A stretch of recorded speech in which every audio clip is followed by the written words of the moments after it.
అయితే బండి సంజయ్ నిన్ను పట్టలిప్పి ఉరితాడి చెట్టుకడతం చేయాల గడ్డ మీద అని చెప్పి బండి సంజయ్ చెప్తా ఉన్నా. నీకు దమ్ము ధైర్యం ఉంటే ఒకవేళ మీరు ఆర్ఎస్పీ గారి మీద ఈగ వాళ్ళు చూపెట్టండి, మీ తలకాయలు లేస్తాయని చెప్పి మేము సవాల్ చేస్తా ఉన్నాం. బిడ్డ ఎవరన్నా ఆర్ఎస్పీ గారి కానీ కేటీఆర్ గారు కానీ మా సబితమ్మ కానీ ప్రజలు నాయకులందరూ కూడా అన్ని పార్టీల నాయకులు కులమతాల నాయకులందరూ కూడా డిమాండ్ చేస్తా ఉన్నారు.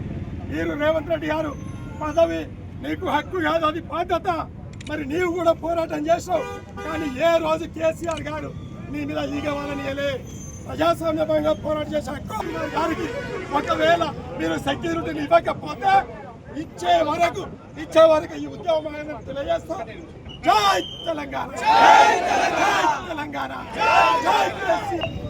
ముందు ఉన్నది కంపల్సరీ ఆయన తగిన గుణపాఠం చెప్పేది అది త్వరలోనే ఉన్నది. కాబట్టి మీ అందరు గుర్తించి ఈరోజు కేటీఆర్ గారు చెప్పినటువంటి